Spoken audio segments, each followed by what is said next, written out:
Hello बच्चों, कैसे हैं आप लोग। स्वागत है आप लोगों का हमारे यूट्यूब चैनल कॉन्सेप्ट में। मैं अनिल कुमार आज आपको पढ़ाऊंगा 12th क्लास की इकोनॉमिक्स, जिसमें मैक्रो इकोनॉमिक्स पढ़ेंगे हम। जो चैप्टर है वो है गवर्नमेंट बजट। गवर्नमेंट बजट का एक वीडियो आपको मिल चुका है, उससे आगे आज मैं पढ़ाऊंगा। तो आगे क्या पढ़ने वाला हूँ मैं, पढ़ाने वाला हूँ वो है बजट रिसिप्ट के बारे में। मतलब गवर्नमेंट बजट में दो हिस्से होते हैं मुख्य रूप से, एक रिसिप्ट होता है और एक एक्सपेंडिचर होता है। तो रिसिप्ट क्या क्या हो सकते हैं। रिसिप्ट आपका कैपिटल रिसिप्ट हो सकता है या फिर रेवेन्यू रिसिप्ट हो सकता है। तो कैपिटल रिसिप्ट ऐसे रिसिप्ट होते हैं जिनसे असेट्स और लायबिलिटी पे प्रभाव पड़ता है, और रेवेन्यू रिसिप्ट ऐसे रिसिप्ट होते हैं जिनसे असेट्स और लायबिलिटी पे प्रभाव नहीं पड़ता। यानी कि मैं अभी जो पढ़ाने वाला हूँ वो रेवेन्यू रिसिप्ट के बारे में डिटेल्स है पूरी। तो ऐसे असेट्स जिनसे असेट्स एंड लायबिलिटीज इफेक्ट नहीं करते, ऐसे रिसिप्ट को आप क्या कहते हैं, रेवेन्यू रिसिप्ट। राजस्व प्राप्तियां हिंदी में कहा जाएगा। दो प्रकार से नोट्स बनाए मैंने, हिंदी वालों के लिए भी और साथ में इंग्लिश वालों के लिए भी प्रॉपर नोट्स बनाए साथ साथ। तो बाइलिंगुअल नोट्स मिल रहा है आपको यहाँ पे। अब सुनिए, तो राजस्व प्राप्ति और रेवेन्यू रिसिप्ट जो है सरकार की कमाई मुख्य रूप से दो प्रकार से हो सकते हैं। रेवेन्यू रिसिप्ट, पहले टैक्स रिसिप्ट, दूसरा नॉन टैक्स रिसिप्ट। सोचिए सरकार कैसे कमाए, है ना। सरकार के जितने मंत्री हैं या सरकार के जितने भी लोग हैं वो थोड़ी ना कहीं पे जाके नौकरी करते हैं, पत्थर तोड़ते हैं तो वहाँ से कमाई होती है, नहीं। तो सरकार कमाती कैसे है। तो सरकार जो है वो कमाती है लोगों से टैक्स वसूल के, या फिर कोई और तरीके से लोगों से पैसे वसूल के। ये है सरकार की कमाई। और क्या, हम जो जीएसटी पे करते हैं वो सरकार की कमाई है, हम इनकम टैक्स पे करते हैं सरकार की कमाई है, हम प्रॉपर्टी टैक्स पे करते हैं सरकार की कमाई है, हम फीस पे करते हैं सरकार की कमाई है, हम फाइन पे करते हैं सरकार की कमाई है, ठीक है। हम उसके बाद गवर्नमेंट की अपनी कंपनियां हैं, उससे सरकार की कमाई है। तो बहुत सारी चीज़ें हैं जिनसे सरकार को कमाई होती है। बात करेंगे इन्हीं चीज़ों को हम डिटेल्स में, कैसे सरकार की इनकम होती है दो प्रकार से, टैक्स रिसिप्ट्स और non tax receipts. Tax receipts मतलब टैक्स कौन कौन से हैं और उन टैक्स से सरकार की कमाई किस प्रकार से होती है। तो बात करते हैं, सबसे पहले है इनकम टैक्स। इनकम टैक्स क्या है। इनकम टैक्स लोगों की इनकम पे लगाए जाने वाला टैक्स है। कमाई किसकी होती है, लोगों की, मेरी तुम्हारी या फिर किसी और व्यक्ति की जो नौकरी कर रहा है या फिर कोई भी काम कर रहा है, उसको जो कमाई हो रही है वो इनकम, और उस इनकम पे जो टैक्स लगेगा वो इनकम टैक्स चलाएगा। तो इनकम टैक्स लोगों की इंडिविजुअल या फिर उनके फर्म्स के ऊपर लगाया जाता है। उनके फर्म से होने वाली कमाई या फिर इंडिविजुअल जो होता है उससे होने वाली कमाई को आप इनकम टैक्स कहते हैं। अब कॉर्पोरेशन टैक्स क्या है। कॉर्पोरेशन टैक्स भी असल में इनकम टैक्स ही है, it is also income tax, but ये लोगों से वसूल नहीं किया था, ये कंपनियों से वसूल किया था उसके प्रॉफिट पर टैक्स। इसको कहते हैं कॉर्पोरेशन टैक्स। कंपनियों से जो वसूल किया जाए प्रॉफिट पर टैक्स, उसे कहा जाता है कॉर्पोरेशन टैक्स। स्टेट ड्यूटी क्या है, नाम ही पता लगा है, स्टेट ड्यूटी संपत्ति पे शुल्क। संपत्ति मतलब प्रॉपर्टी, प्रॉपर्टी के ऊपर टैक्स देना है, वो संपत्ति पे शुल्क। तो यदि किसी के पास प्रॉपर्टी है तो उसके ऊपर टैक्स लगता है, तो वो स्टेट ड्यूटी, प्रॉपर्टी टैक्स, या फिर आप संपदा शुल्क कह सकते हैं। गिफ्ट टैक्स किसे कहते हैं। गिफ्ट टैक्स का मतलब यदि आपको कहीं से भी गिफ्ट मिल रहा है तो गिफ्ट में तो कमाई तो करना नहीं पड़ता, सिर्फ फ्री में मिल रहा है।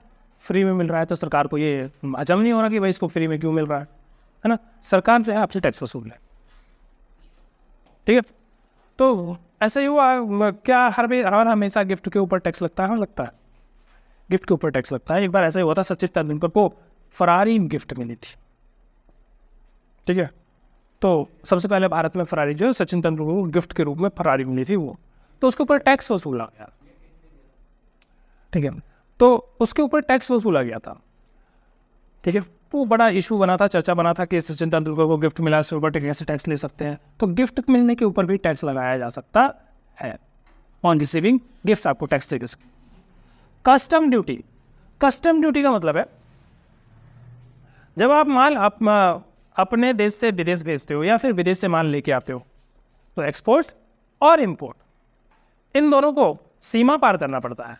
तो सीमा पार करने पे हमारे पास कस्टम डिपार्टमेंट है जो सीमा पार करते समय गुड्स के ऊपर टैक्स वसूलती है, जिसे कस्टम टैक्स कहते हैं, सीमा शुल्क कहते हैं, ठीक है। ये एक्सपोर्ट के ऊपर भी हो सकता है, इंपोर्ट के ऊपर भी हो सकता है। मोस्टली इंपोर्ट के ऊपर होता है, एक्सपोर्ट के ऊपर टैक्सेस नहीं लगते हैं ज़्यादातर। एक्साइज ड्यूटी, एक्साइज ड्यूटी किसे कहते हैं। एक्साइज ड्यूटी प्रोडक्शन टैक्स कहते हैं। हालांकि प्रोडक्शन टैक्स अब नहीं है,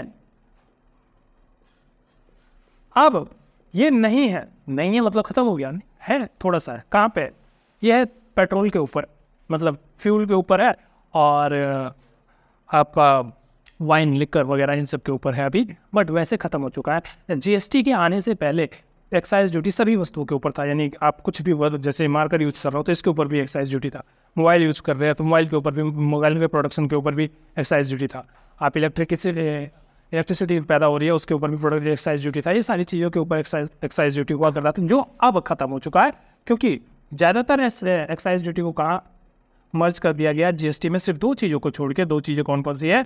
लिकर को छोड़ दिया गया यानी दारू को, और पेट्रोल वगैरह जो है उनको छोड़ दिया गया यानी फ्यूल। इनके ऊपर अभी भी एक्साइज ड्यूटी लगाया जाता है। अच्छा, उसके बाद जीएसटी आपको पता ही है, सेल और सप्लाई यदि गुड्स एंड सर्विसेज करेंगे तो उसके ऊपर टैक्स लगेगा, उसे जीएसटी कहते हैं। तो ये प्रकार के टैक्स है जिनसे सरकार की कमाई होती है, इसलिए इसको नाम दिया गया है टैक्स रिसीव्स। सरकार के पास कुछ और भी कमाई है जिन पे जो टैक्स नहीं है पर सरकार की कमाई है। टैक्स नहीं है तो कमाई तो है। कौन से ऐसे चीज़ें हैं जो सरकार की कमाई है पर टैक्स नहीं है, उन्हें नॉन टैक्स कहेंगे। फीस, देखिए आप लाइसेंस बनवाने जाते हैं, पासपोर्ट बनवाने जाते हैं, या फिर कोई भी ऐसी सरकारी सर्विसेज लेने जाते हैं तो उसके ऊपर सरकार आपसे फीस वसूलती है, ठीक है। तो वो फीस जो है सरकार की कमाई है। सरकारी सेवाओं के बदले दी जाने वाली राशि को शुल्क कहते हैं, जैसे पासपोर्ट, लाइसेंस वगैरह, इन सब के ऊपर फीस लगती है। Payment made for government services is fees. Government की सर्विसेज लेने के लिए आप जो पैसा पे करते हैं उसे फीस कहते हैं। एस्चीट किसे कहते हैं? एस्चीट नाम से पता लग रहा है धोखा। तो असल में कोई ऐसी प्रॉपर्टी जिसका कोई नहीं वो सरकार की हो जाती है ना, जिसका कोई वारिस नहीं होता, लावारिस वस्तुएं सरकार की है, ठीक है। जिसका कोई वारिस नहीं वो सरकार का। तो कोई भी ऐसी प्रॉपर्टी जो सरकार को दिखे कि हाँ भाई ये प्रॉपर्टी का कोई मालिक नहीं है, सरकार की हमारी है, चिंता मत करो हमारी, ना। तो इसलिए अधिकतर जो प्रॉपर्टीज़ हैं, बहुत सारे क्लेम्स हैं, इन्वेस्टमेंट्स हैं, बहुत सारे शेयर में इन्वेस्टमेंट कई बार करके लोग भूल जाते हैं तो उन सरकार की हो जाती है, सरकार जानते हैं हमारी है। कई बार इंश्योरेंस वगैरह करवा के सरकार लोग भूल जाते हैं, सरकार कहते हैं हमारी है। कई बार बैंक अकाउंट खुलवा के पैसे डाल के भूल जाते हैं लोग, तो ना बहुत अमीर हूँ, पता नहीं लगता हमको कि हमारे पास पैसे भी हैं। या फिर वो आदमी ही मर गया जिसके पैसे बैंक अकाउंट था, तो सरकार कहती है हमारी है। यानी कोई भी ऐसी प्रॉपर्टी जिस पे कोई दावा नहीं कर रहा है वो सरकार कहेगी कि हमारी है, तो उसे एस्चीट कहते हैं। ऐसी संपत्तियों से आय जिनका कोई वारिस नहीं होता उसको क्या कहा जाता है? Escheat. Income of the property left with which have no legal heir, जिनके पास कोई लीगल हायर नहीं होते। अच्छा, फाइन्स किसे कहते हैं? फाइन्स मतलब जुर्माना। यदि आप कानून तोड़ेंगे तो उसके ऊपर सरकार आपसे वसूल करेगी कुछ ना कुछ राशि, उसी को कहा जाता है फाइन यानी जुर्माना। कानून तोड़ने पर सरकार द्वारा वसूली जाने वाली राशि को कहा जाता है फाइन। कैसे वसूलते हैं? हम चालान काटते हैं ना, ये सब फाइन है। Amount receive from law breakers by government, इसी को कहा जाता है फाइन। और फाइन का कोई एम क्या है? क्या सरकार कमाने के लिए फाइन लगा देती है? नहीं, कमाने के लिए सरकार फाइन नहीं लगाती है। सरकार का काम है फाइन लगा के लॉ एंड ऑर्डर को मेंटेन करना, ठीक है। तो सरकार का मुख्य काम पैसा कमाना नहीं है, फाइन लगा के लॉ एंड ऑर्डर मेंटेन करना चाहती है सरकार। स्पेशल असेसमेंट किसे कहते हैं? स्पेशल असेसमेंट होता है जब सरकार के किसी काम की वजह से, डेवलपमेंट वाले काम की वजह से उस आसपास के प्रॉपर्टी की वैल्यू बढ़ जाती है, ठीक है। जैसे मान के चलो आपका कोई घर है, घर के बगल से थोड़े दूर से 50 मीटर दूर से हाईवे निकल जाए, है ना, हाईवे वाला काम स्टार्ट हो गया, तो जाहिर सी बात है उसके आसपास की प्रॉपर्टी की वैल्यू हाई हो जाएगी एकदम से, है ना। तो उस आसपास की प्रॉपर्टी की वैल्यू जो बहुत ज़्यादा हाई हो जाती है, बहुत ज़्यादा बढ़ जाती है, ठीक है, 10 गुना मैनीफोल्ड बढ़ जाती है, 10 गुना 15 गुना बढ़ जाती है। सरकार कहती है भाई जब तुम्हारी प्रॉपर्टी की वैल्यू इतनी बढ़ रही है तो हमें भी थोड़ा सा दे दो, हाँ। तो सरकार उनसे थोड़ा सा और वसूल लेती है, उसको कहा जाता है स्पेशल असेसमेंट। सरकार के विकास कार्यों के कारण संपत्ति के मूल्य में वृद्धि होने पर वसूली जाने वाली राशि को कहा जाता है special assessment. Amount collected by government from property owner whose value is increased due to development activities of government, सरकार के विकास कार्य। पब्लिक एंटरप्राइज, सरकार के पास भाई अपनी कंपनियां हैं, उन कंपनियों से भी सरकार की कमाई होती है। सरकारी कंपनियों से होने वाले लाभ, उसी से पब्लिक एंटरप्राइजेस कहा जाएगा कि भाई इससे होने वाली कमाई जो है पब्लिक एंटरप्राइजेस से होने वाली कमाई कहलाएगी। Profit earn from government companies, जैसे सरकार के पास कंपनियां कौन कौन सी है? सेल है, गेल है, भेल है, रेल है, हेल है, ठीक है, SAIL steel authority of India limited, GAIL gas authority of India limited, हेल Bharat heavy electrical limited, rail आपको पता ही है रेल, हेल्स हिंदुस्तान एरोनॉटिक्स लिमिटेड।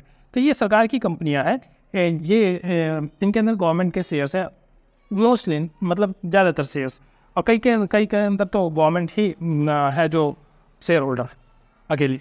तो पब्लिक एंटरप्राइजेज जो है उनसे होने वाले जितने भी प्रॉफिट है वो सरकार की कमाई है। इसके बाद बात करते हैं 2G 3G स्पेक्ट्रम।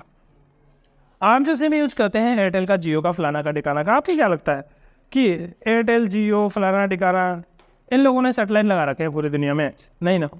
देश के अंदर जो सेटेलाइट लगवाती है वो हमारे देश की गवर्नमेंट लगाती है। देश के अंदर जो सेटेलाइट लगाती है वो हमारे देश की गवर्नमेंट लगाती है। अब देश के अंदर जो सेटेलाइट लगाई है तो गवर्नमेंट ने, तो गवर्नमेंट किसके लिए लगा रही है सेटेलाइट? अब उस सेटेलाइट को यदि कंपनियां यूज करेगी तो उससे पैसे नहीं लेंगी, बिल्कुल लेती है ना। तो जो सैटेलाइट से हमारा मोबाइल फ़ोन चल रहा है, जो सैटेलाइट से हमारा टेलीविज़न चल रहा है, अब पैसा किसको दे रहे हो आप? एयरटेल वाले को, सरकार को तो नहीं दे रहे। तो यदि आप एयरटेल वाले को या रिलायंस वाले को पैसा दे रहे हो, सरकार को नहीं दे रहे, तो उन्होंने सरकार से लाइसेंस लिया था उस सैटेलाइट को यूज करने, उसी को 2G 3G स्पेक्ट्रम लाइसेंस कहते हैं। ठीक है, वो एक बार में दे देते हैं 2G 3G licence. 2G 3G 5G spectrum licence बेचने से सरकार की होने वाली कमाई को, वो भी सरकार की कमाई है। ग्रांट्स एंड डोनेशन सबसे अलग ही, ये जो कमाई है वो ऐसा है कि भाई दे दे बस, कमाई तो वो भी हो ना, किसी से मांग लिया पैसे दे दिए तो वो भी कमाई ही है। हाँ, पर उसके बदले वापस ना करना पड़े तब वो कमाई है। यदि वापस करना पड़ेगा तो फिर तो कमाई थोड़ी है, तो लायबिलिटी बन जाएगी। तो वापस नहीं करना पड़ता, वो दान होता है, दान अनुदान।